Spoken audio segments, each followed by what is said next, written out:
longer than their rag has been alive, and they tried to lecture him on power dynamics and oppression in his consulting work on Cyberpunk 2077, completely unaware that he has been writing for the RPG Cyberpunk 2022, excuse me, I think, since long before this, and that he's literally been in the genre for decades, like generations. And it's things like that that made me say, wait, pop culture, fandom has been pop culture for 20 years. It's almost old enough to drink on its own. How do we not have a Rolling Stone of fandom? This is ridiculous. Yeah. And I'll talk more about that later. But so we've coined the term a study in fanthropology and treating these Love that cultures word. as cultures. And they have their own history, their own heritage. I would not know this had I not dated a belly dancer, but American Tribal Fusion Belly Dance came to us out of the SCA.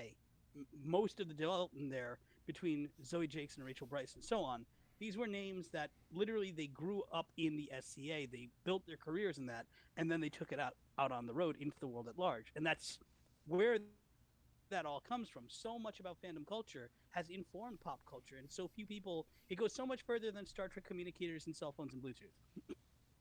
So, so And and one other thing, there were three things you sent me that you said you wanted to. Sepia Riot is a community that I'm building Yep. of championing Indian, Arab, and Asian representation in fandom, as well as works inspired by those cultures. But specifically, we try to focus on content producers, content creators, folks of these abstractions, of these marginalized demographics who are bringing new content to light.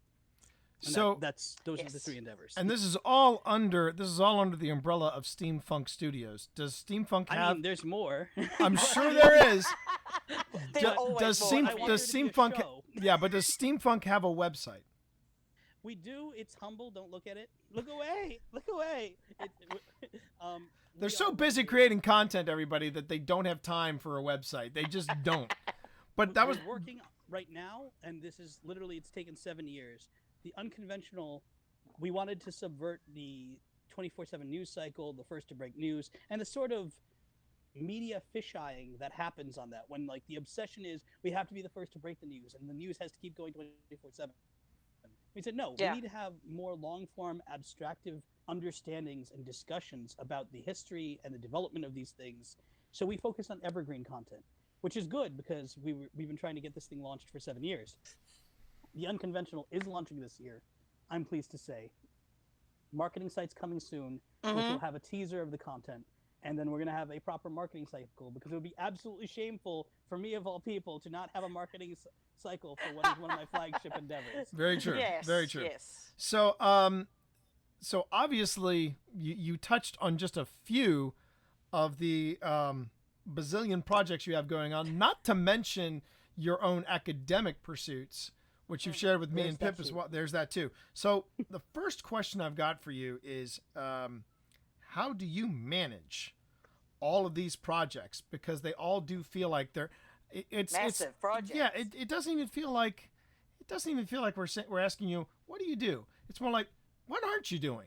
I mean, what Well, are you know in that? So, fairness, yeah. I have to run my schedule like a Wallachian tyrant. So I literally have a schedule. I wake up at a certain time. There's some fungibility there, but especially in the era of COVID, at the same time, no, I wake up at a certain time, like clockwork. My body clock is trained. I go to bed or at least put my head down and rest for a certain time, like clockwork, like I was in the military. Right. And what's more, a certain degree of when you manage expectations appropriately and you hold people to that demand. So part of our vetting process is can you hold to a schedule? Can you meet your obligations? We litmus test people in advance so that when I bring collaborators, contributors, etc., staff on board to any of these mastheads, they have been vetted. They've been put through the ringer. And what's more, there's still a month to 2 month long orientation process where we kind of ramp up. We don't expect people to be Superman out the gate, but we do expect to ramp up so that they're at least Damian Wayne Robin by the time we're done within a three That's month fair. schedule. That's fair. And Yeah. speaking from personal experience, if there is a problem, provided you don't wait until the deadline, you can sit down with the people and go, you know what? Right now, my life is kind of turned upside down, and I cannot be there. And there's no ill will. Nope. They basically say, well, hopefully, when your schedule lightens up a bit, T, you can come back and join us. And See, I wouldn't have and told. You're telling on yourself. I wouldn't have gone there, but I want to He go always there. throws himself under the bus. I gladly throw myself under the bus because much like what I was talking about this morning on my gaming stream is that there is a certain amount of responsibility for owning your crap, and Right. and I what I respect a lot about what you all are doing is that you are you're doing this, but you're handling it like professionals. There was no guilt trip. There was no oh well we couldn't count on you anyway or any of that cattiness. It was just like okay, cool. And it was reciprocal because I didn't want to wait until the 11th hour and tell you I think I've bitten off more than I can chew. Right. So When you I handle yourself like professionals, it's amazing how simple things are. There's no ego. There's no like. There might even be emotions, but there's not like so much emotion that one can't handle themselves and Right. compartmentalize. And it's like, okay. Now, don't get me wrong. Did you leave me at the altar? I am a little like. I had a monogram chair, chief technology officer waiting. We had such plans to. No, but my point is, when you handle yourselves and comport yourselves like professionals, it's really easy to not be a hot mess. it is only fair though, Savin. I gotta let you know, as you were doing that whole thing with the monogram chair, I suddenly flashed back to Carrie Fisher, holding the AK-47. And talking to Jake and Elwood about being left at the altar. If you remember, Jake left young Carrie Fisher at the altar, and said, "I feel like during the whole speech, the car broke down. There was a problem. The check didn't come through the mail. Locust, it wasn't my fault. I swear to God." And then you have that John Belushi moment where he goes. He looks over his hands like, is she buying it? Yes. So Pip, your next question. I was just going to let you two roll with that. Oh, would you stop? I just wanted to, when you were talking about all your projects, and I'm thinking you're like the mega collaborator compared to us. Oh. We've done anthologies and we've done role playing games and we've done Podcasts. Podcasts in collaboration with people. But I feel like there's not as many people that we've collaborated as you have with yours. And ours have usually been like short-term projects. So I just like, how many people are you collaborating with, like, right now? Oh Lord. I'll give you the rundown. I'll give you the specs on that in just a second. To be clear, in fairness though, you complete stuff. Like it's like, okay, the anthology is published. Yes, boom, it's we're done. Yeah. You know, the podcast is recorded. Boom, it's done. You know, my white whale, if you will, my kryptonite is getting this stuff to a level of satisfaction where I go, no, it's complete, it's done, put it to market. You know. What we're doing, and I mean, the unconventional is an exemplar of that, but it is my primal scream, our collective primal scream against the entropy of standards in the market today. So a friend of mine tried to qualify it as Atlantic grade content for free. Ooh, okay. I was vaguely insulted while taking that as the compliment it was intended, and I said, much more like a cross between Project Syndicate and Rolling Stone is where we're aiming for with that. I love Rolling Stone. And with that's what we want to be. That's where we want to be. And one of the endeavors I haven't really named or enumerated is Geeks Gone Wild, and that is shout out to my team, my social media team, Team Kitsune, who run that. And basically, that is, it started exactly as it sounded like, as a drunken bet, and then I'm very pleased to say that it evolved into the right side of image appropriation or attribution, I should say, not appropriation, image attribution. You know, lauding the cosplayers as well as the photographers who make them look so good, as well as the hairstylists, the makeup artists, so on and so forth. Like whenever we could credit the right people, we got on the right side. Those are important collaborators. And, right. And we promoted the hell out of a lot of up and comers over the last decade with that, and they've gone on and built their mastheads and built their brands and so on and so forth. So, and this gives us a very, very good reputation for collaboration. So a huge part of that is just having the reputational chops to reach out to the right people and not have them go, well, who the hell is this asshole? Instead go, oh, I've heard of you. I know the standards of quality you have. This is impressive. All right, I'm excited. Let's talk turkey. Let's start getting into the horse trading of all that. So a huge part of that is standards and practices. Mm-hmm. I come from the world of finance. I was financial markets before I did all this and struck out on my own.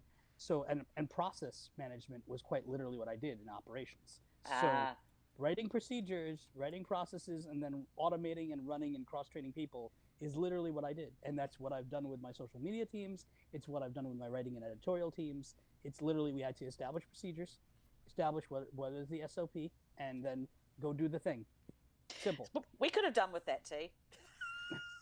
I feel like a lot of our collaborations we just kind of fell into and flailed around and. Now, hang on a minute. Hang on. Time out. Time the Some of F them, out. not all of them. When we did I would say with the podcast we did that. We weren't allowed to do that with Galileo Games. No.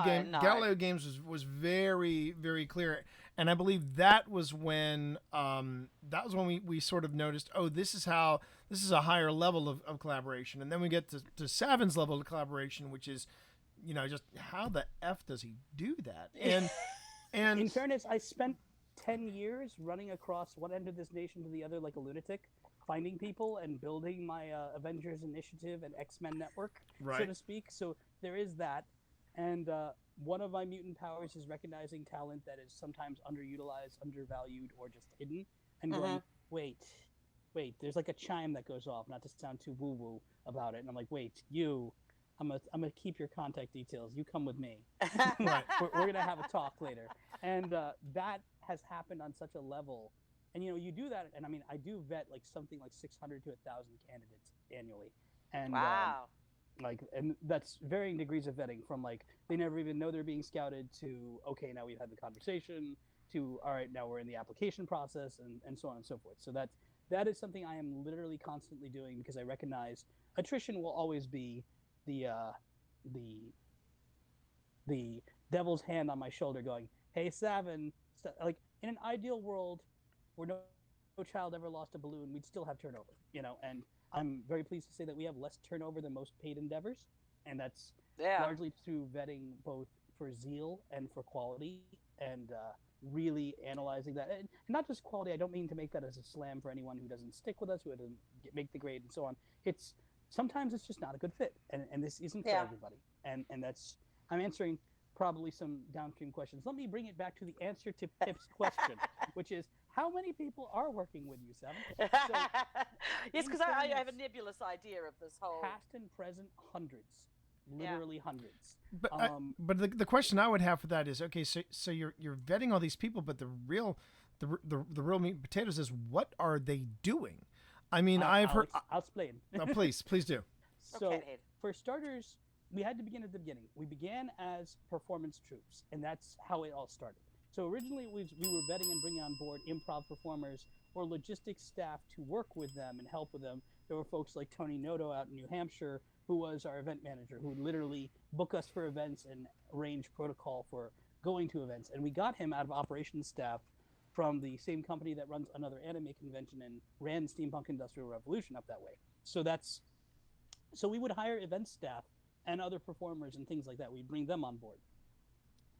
As this evolved, and we turned our focus inwards, because around 2014 we hit critical mass. We went from one performance troupe, which was the Slick Brass and the Titleist brand, to two performance troupes, that was Rohan and the Dogs of War. We got approached by some of our friends in the Rhode Island Pirate Players to say, hey, Savin, we want to start a Lovecraftian horror comedy troupe. And I was like, and we want you to produce us. And I was like, wait, what now? And so we engaged that conversation, and that became, all right, now there were 3 performance troupes in-house after they were vetted, processed, so on and so forth.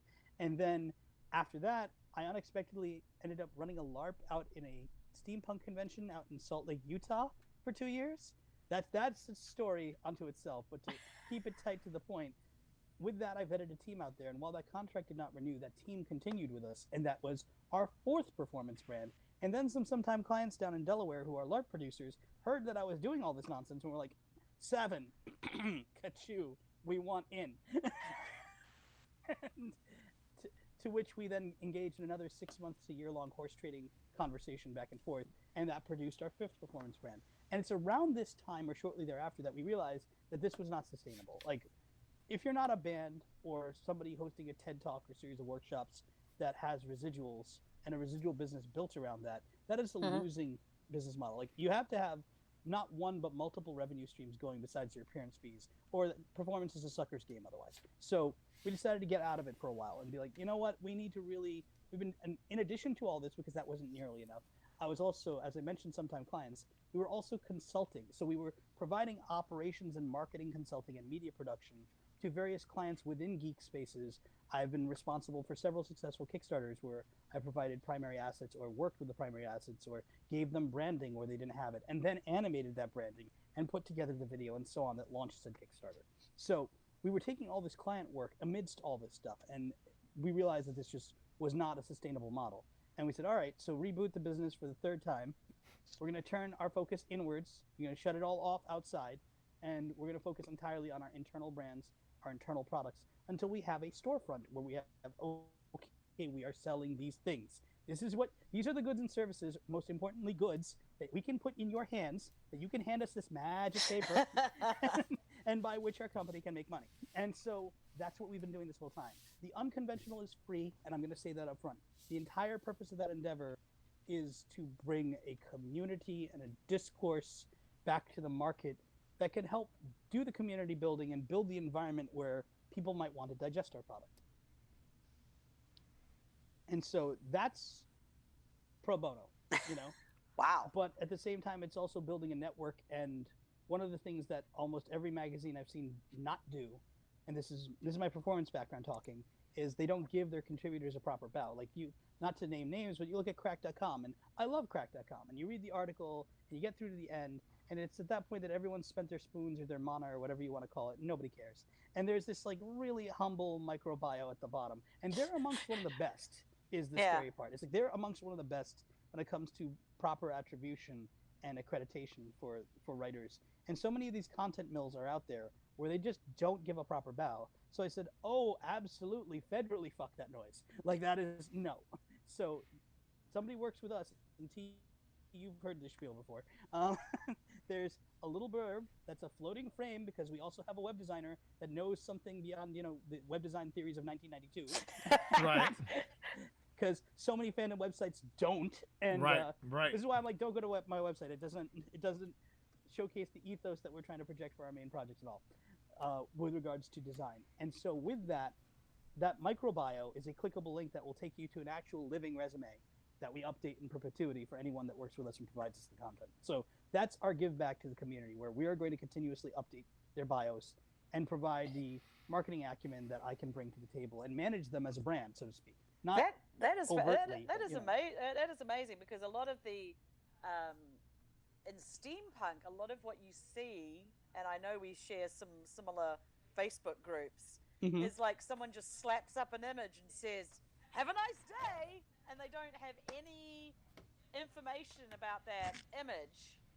They just slap it up, and you and I might go, "Oh, that's Sarah Hunter," or you know, we might know certain things about that image, but nobody else ever seems to care too much about attribution. I love that you brought that up, and I'm going to dig into that in a second. So I'm going to answer the question for the third time. How many people and what are they doing?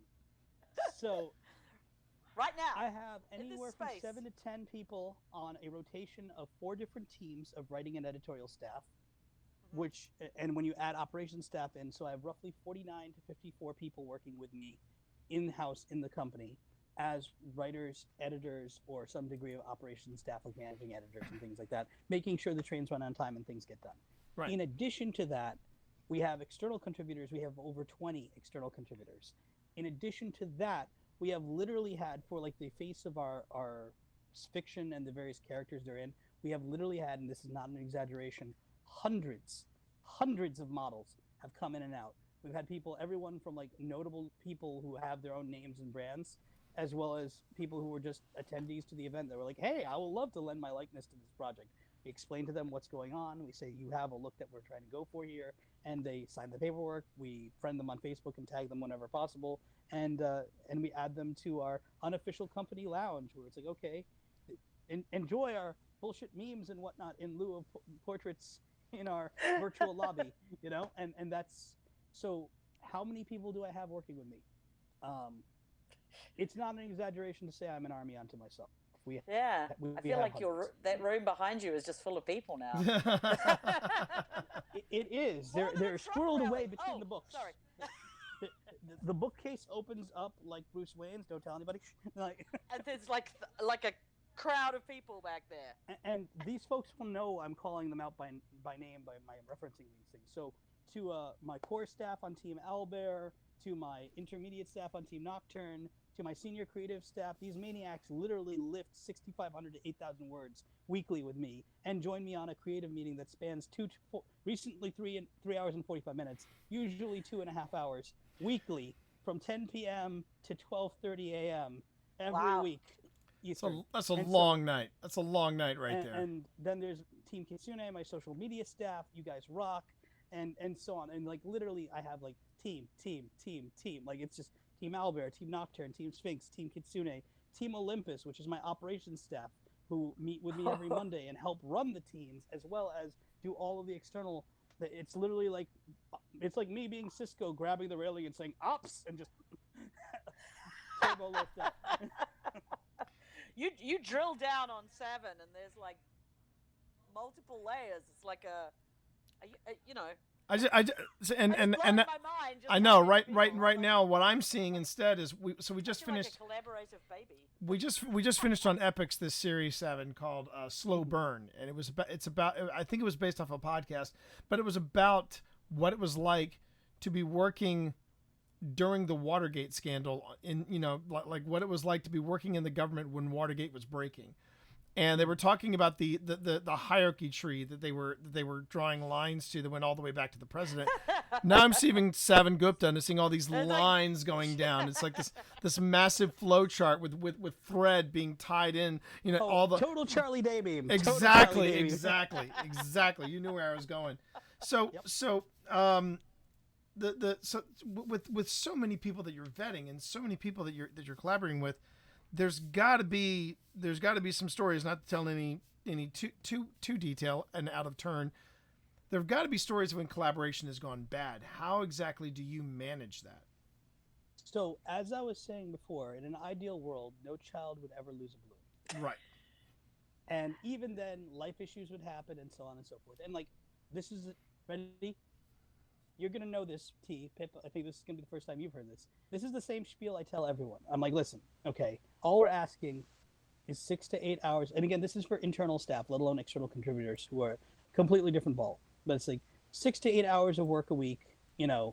I have no time to micromanage you. So that's on your honor, And if you get the work in early and it's to quality, I don't care. Enjoy. Have a cookie, like, but. And with that, you gotta be on the meetings. You gotta communicate proactively. Nobody has time to chase you. It's understood that you're going to be accountable to yourself and also to your team manager, whoever that is. Usually this asshole. And with that, there's still come hiccups. And then I go into exception clauses. And I go, look, I want to run the kind of company that I would want to work for. So these are the 3 exception clauses we're never going to argue about. First, your health. Now, you are not obligated, especially across state lines. Nobody's obligated to disclose to me any conditions and whatnot. All they have to do is say, I got to call personal, or I got to call an audible. And that's it. Especially with the nuances of the law across state lines. Legally, I cannot inquire nor pressure in any way, nor would I want to, frankly, because that's their business.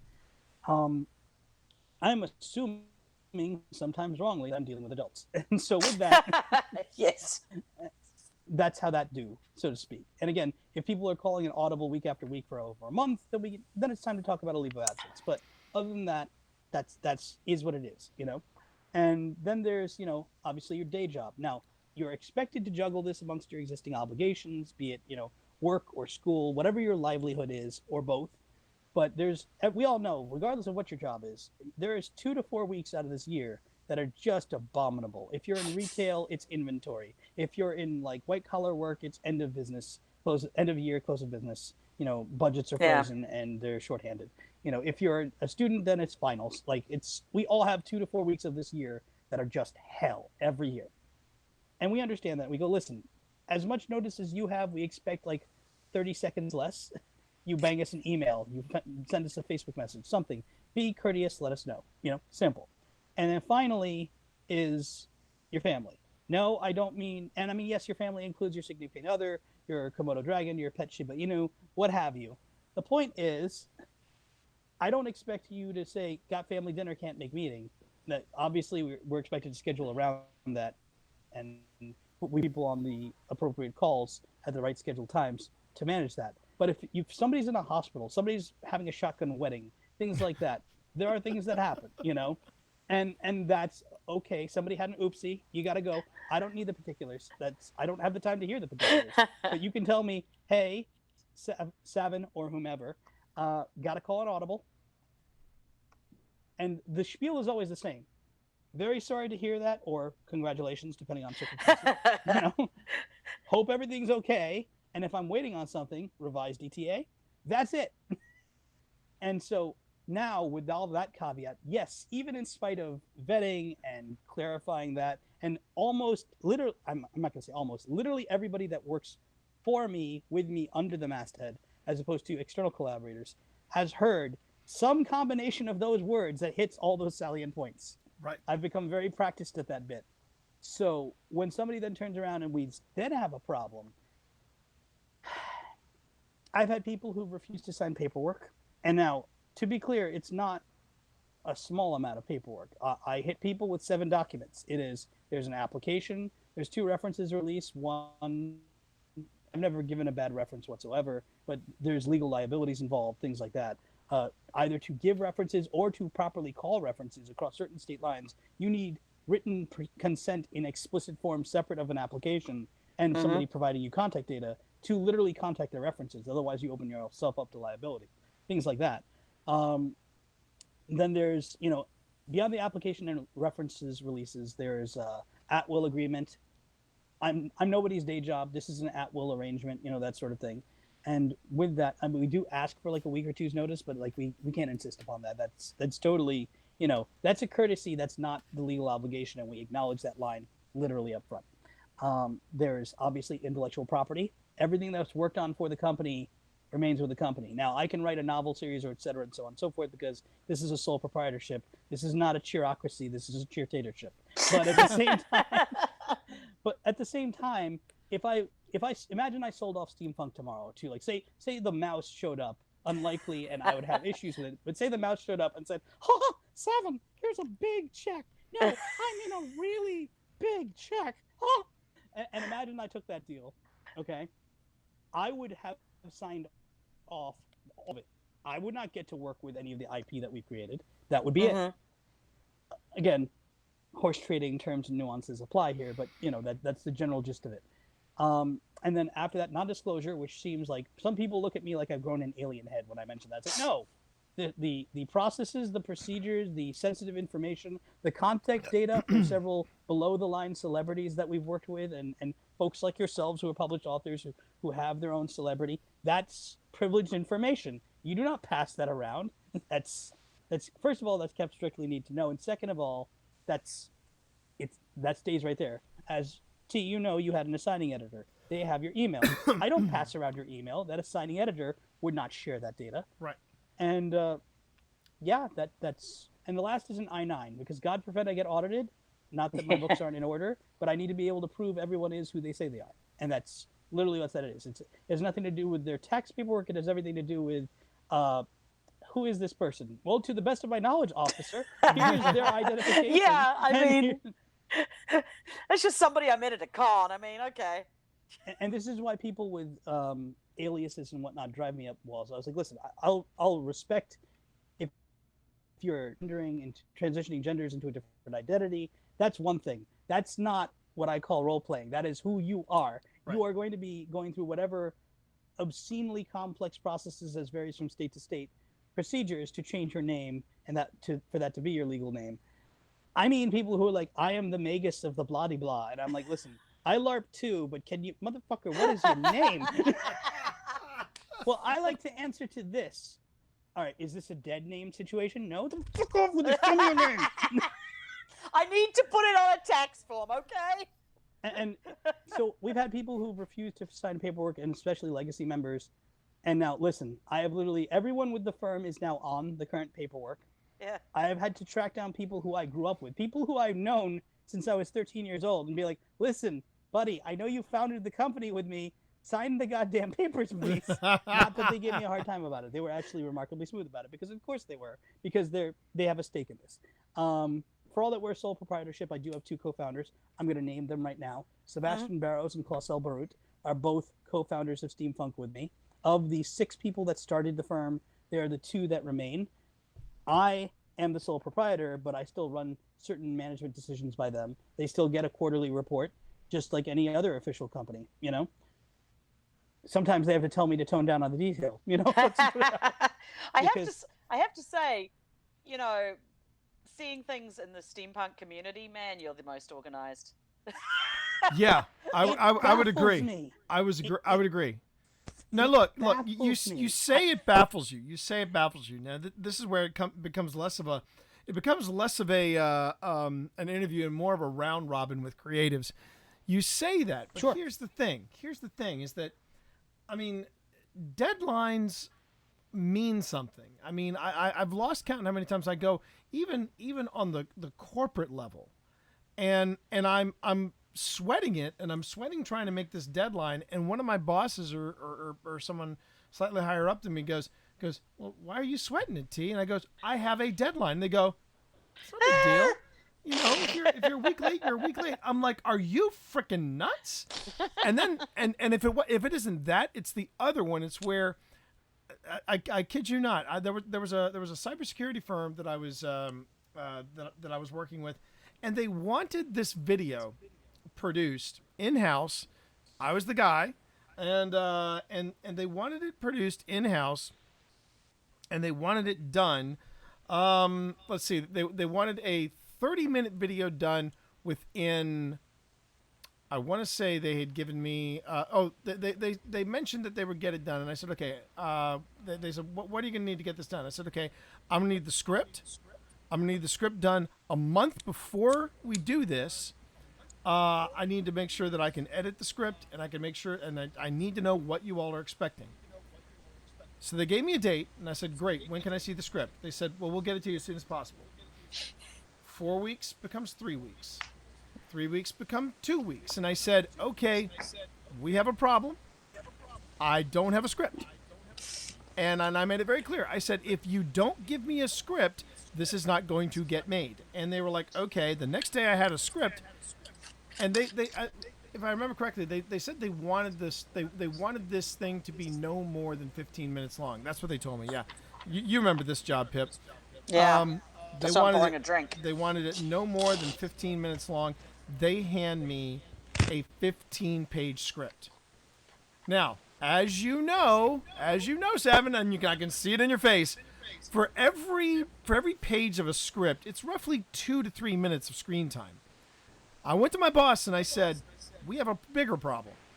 They wanted a 15-minute video. This is a 30-minute video. And she said, oh, T, you're taking it too serious. I said, no. I'm telling you, this is what we have. And she went, just get started on the video. Okay. So I start working on the video. I've gotten 7 pages in, and my boss says, okay, T, where's the video? And I said, I'm still working on it. She goes, well, how long is it? I said, 16 minutes. She goes, where are you in the script? I said, page 7. And she said, that doesn't make any sense. I sent her the rough copy. She followed along the script. She was like, oh, wow, I see your point. It's 2 minutes per page. I went, amazing. You might know what you're talking about. Yeah. So then I said, can you cut something? She said, sure. She sends me back the script. After she cuts it, it's 8 pages longer. And I just went. So I managed to get a 20-minute video, and I did it, and I had 4 days to make sure the video was approved, that it worked, that it ran off of the DVD, that everything was fine. And it was a huge success. And next day she calls me in the office. She says, T, they want you to do it again. I said, great. Here's what we're doing. You're going to get me this script. You're going to get me this script 6 weeks in advance. And I'm saying now 6 weeks instead of 4 because I asked for 4 and I got 3. And I said, okay. She was like, no problem. Okay, I will make. And I said, you're going to stand by me on this. She was like, oh yeah, I'm going to stand by you on this. I had a week. I know that chuckle. I know that chuckle. I had a week. The And chuckle of it gets worse. And guess what happened? The DVD didn't work. And everybody was disappointed in me. And I said, really? Really? And so, yeah, I mean, it's that. It's why you got to Montgomery Scott things, because people don't. Everyone loves a rock star when everything's perfect, and the second the slightest thing goes wrong, it's on you. It's on you. Exactly. It's on you. And yet, and this is, and I said that to my boss when the second DVD failed. I said, this is why deadlines matter, because you got to test, you got to test, and you got to test. And I was the guy that kept talking about deadlines, and nobody understood that. Nobody understood that, which boggles my mind, because that is what we're trained in school, in high school, in college. You don't. If I can pick that point, if I may, I'm going to pull that thread a little bit. Go for it. And so we have external contributors that sometimes we go like, oh, can I get some feedback and so on. I was like, well, listen, bro, you've turned in 2 pieces. To make a proper editorial cue, to make it worth my editor's time, I need at least 4 articles before I can even send it to an editor. Like, before I can even give you an assigned first pass editor, I have to have 4 in the can, because I don't even know if you're going to make this run without that, you know? Right. And then believe me, we've had people with lofty notions come and go, you know? And that's... I resolved myself a long, long time ago that I'm not going to be everybody's cup of tea. And I am powerfully okay with that. And with that, so some people are very disgruntled with me, and I accept that. And that's just that goes with the crown or the big hat. Bottom line, since you wanted me to dish a war story or two, we had somebody who would consistently miss deadlines, and then bailed on their first series. And then we had to circle back, and we do an accommodation. We don't do this with everybody, and we're officially ceasing to do this, with save for like 1 or 2 others, where we would sit down and if they can't get the writing done, but they can vocalize, we will interview, actually record audio, and I'll take one of my poor beleaguered ghostwrite editors, and we will transcribe and rewrite what they say. Yeah. That's a kindness. I was going to say that's going above and beyond. Yeah, at least I would we've say had to do this for over 6 people.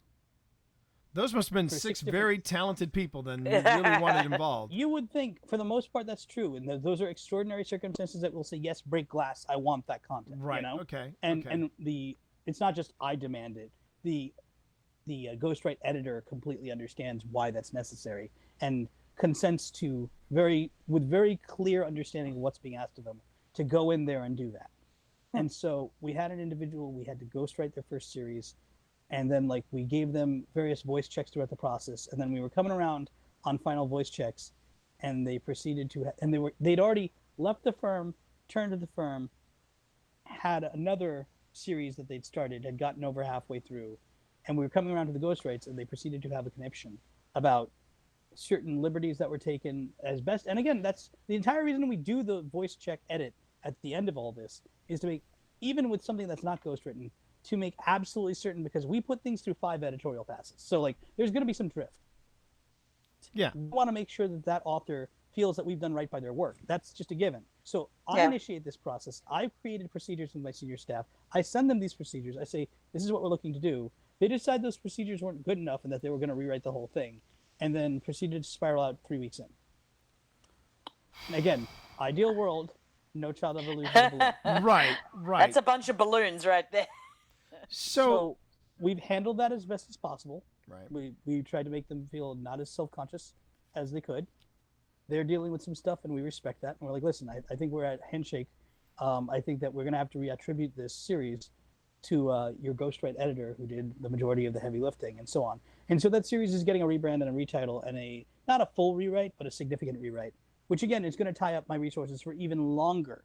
And now you know why this kind of shit has taken 7 years to birth this thing into fruition, because there's been many potholes and bumps in the road like that over the years. So like, I've learned to kind of take that in stride, while at the same time maintaining a standard of, no, this is actually kind of wildly unacceptable, but we're going to deal with this when it's absolutely necessary.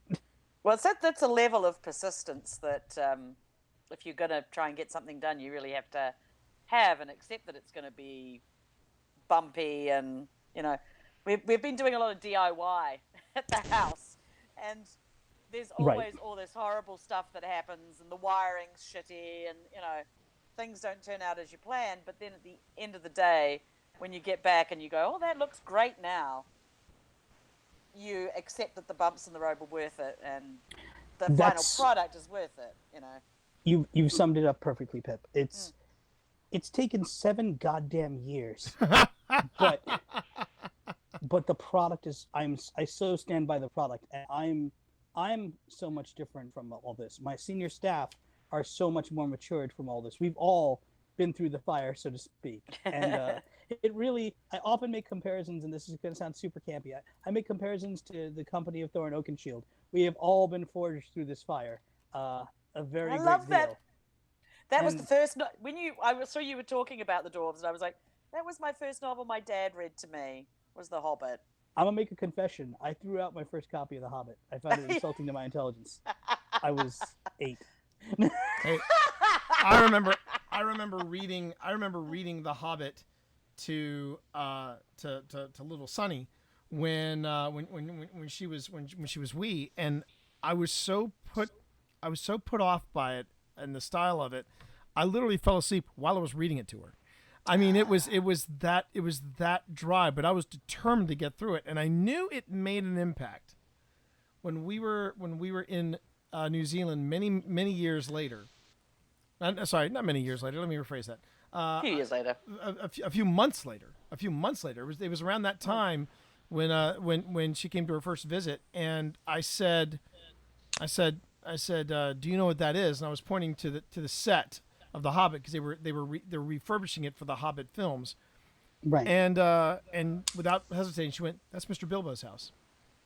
And nice. That's when I knew it was the right thing to do. But I remember asking her. I said, I asked her a few years later, "Did you enjoy The Hobbit?" And she said, "You were having fun, Daddy." And I said, "Got it, got it."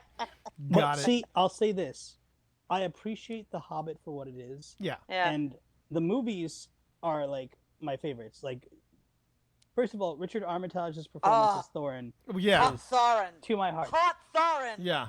There's hot dwarf so action. much of my own personal family history is bound up in that story. Yeah. Because without getting into the details, and this is not to make this like a super cheesy plug here, but a lot of the determination and the intestinal fortitude that you guys were just remarking upon comes to me from my father. He is to say that the lines between him and Howard Stark and Thrain of Erebor are strong is to say water is wet. There are a lot of very strong comparisons that can be made there. He was a consultant for Sikorsky Helicopters. He consulted with Otis Elevators. He was a forensic accountant for the Swiss Bank. He took my mother on a vacation back when they were young on the other side of the Berlin Wall. That happened.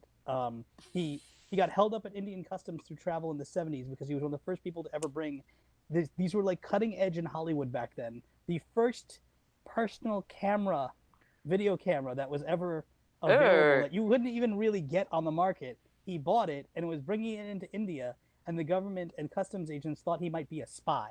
Because who does that? It's 1970 something. Who does that? So I gotta ask, when did he make the Mark II Iron Man suit? When did he do that? The business in question was Pearl Metalworks. It was the first stainless steel business in India. Wow! It was made, wow!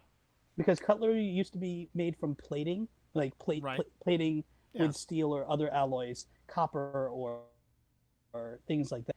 And of course, that would tarnish, that would wear down, and so on. So they harvested stainless steel from downed World War II aircraft. That makes sense. And that, of course, of course, because wow. So in India, because you didn't hear about the number of World War II aircraft that end up in India, apparently were enough to launch a cutlery business out of. Well, there you go. And so that's my dad was a amazing. bit of a tycoon. I'm not going to get super into the details, but to say that the family history rivals Dallas or Dynasty is putting it mildly. My mother and I came here after death threats started happening from the mob, because my dad was actually facing down the mob. That happened as well. Well, that's obviously where you get So your dad is kind of a cross between Tony Stark and Elliot Ness. Is that what you're saying? Something like that. Yeah. Howard. Definitely Howard. Yeah, yeah. So I guess we can see where you get it from then. yeah, That persistence. We that have had a rocky determination. relationship. Just before one of his other international trips, we sat down and watched the first Iron Man movie together, and that was a bonding experience. Aw. That was a thing. that's nice. That's nice. Very appropriate for And Father's Day as well.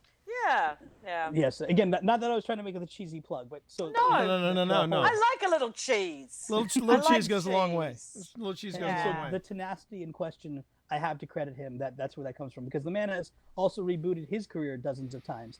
He ran his own computer service business here in Stamford, Connecticut, for decades. Then he once he couldn't keep up with that, because that market is constantly, as you know, that is a deeply competitive market. That it and is. You got to That be is. in classes like practically constantly for that. So he retargeted his career. He started helping out with local charities, Bread and Roses and St. Luke's Lifeworks. And then he started his own restaurant, which he ran for a number of years as well. Yes, I was that stereotypical Indian. My parents ran their own home cooking, deli fresh restaurant, sauces made fresh. And we got written up comparable to or better than Coromandel, which is like one of the reigning chains out here in Connecticut. So That explains your cooking skills. And honestly, I Eh? did not help out with the restaurant that much. I'm not in the cooking capacity. look, But I have learned from when- them, so yes. when the COVID calms down and you finally take us up on the invitation, the standing invitation to come and spend a weekend with us and just hang out. Absolutely. I promise you, when it comes to cooking, you can sit back and let me do my thing, because if there's one thing that COVID has done, it has upped my cooking game. And Nice. and now my you're gonna love this, because I don't know if you've seen the post, but my go-to cookbook. Oh is my gosh, the whitest man in Virginia. Here we Whitest go. man in Virginia from working on this cookbook. Trejos Tacos, as in Danny Mother effing Trejos. He has released a cookbook, and you know how they say machete kills. No, machete freaking cooks. And tonight, at the time of this recording, I am making a brisket barbacoa, and Nice. and I have no idea what is in store. But because of that, I have to wrap. I have to wrap this up. That's our current collaboration. Our Sam, current- is yeah. Danny Trejo. Is Danny Trejo. We have some time though, right? Like Actually, no. We're all, as it happens, Savin. We are nearing the hour mark. Oh, We are nearing the hour mark, and we Okay. we try to keep the shows. We try to keep the shows at under an hour, because she edits the shows.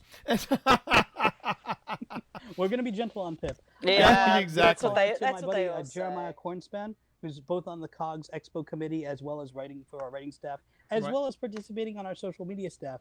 And the man is a manager at an Outback, and he is writing a culinary arts series for the Unconventional. Wow. Where he analyzes and recreates dishes from certain fandom cookbooks, things like the Apocalypse cookbook, Oh, that's the neat. the Ascension cookbook, leaves from the Inn of Last Home from Dragonlance and whatnot, and so on. And then he does an article on the food anthropology and what that tells you about Wow. Nice. those So, worlds. so when can we have that?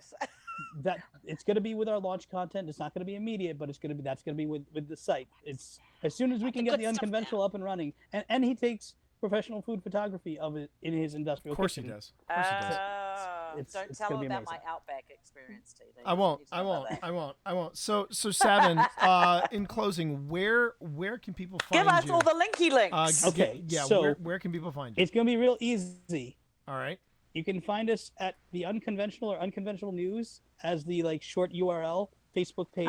Unconventional News, or just the Unconventional on Facebook. I do actually have the linky links, so I will be putting the Yes. linky links Perfect. in the show notes. Currently, Geeks Gone Wild is one of our major meme mastheads where a lot of our comedy has gone, so on and so forth. What's going to happen is a number of my pages are going to combine like so many tiny robot lions, forming a larger robot. And we're going to go through a massive rebranding. I even did a little video of how Tony Stark designs that new element in Iron Man 2. I've seen and I that. recaptioned I've it seen for it. brand management and be like literally how you combine brands and analyze your opponents and and competitors, and then Congratulations, sir. extrapolate. You've just created a new franchise. Yeah, I mean, Precisely. So that's the unconventional, and it's going to be at the-unconventional.com.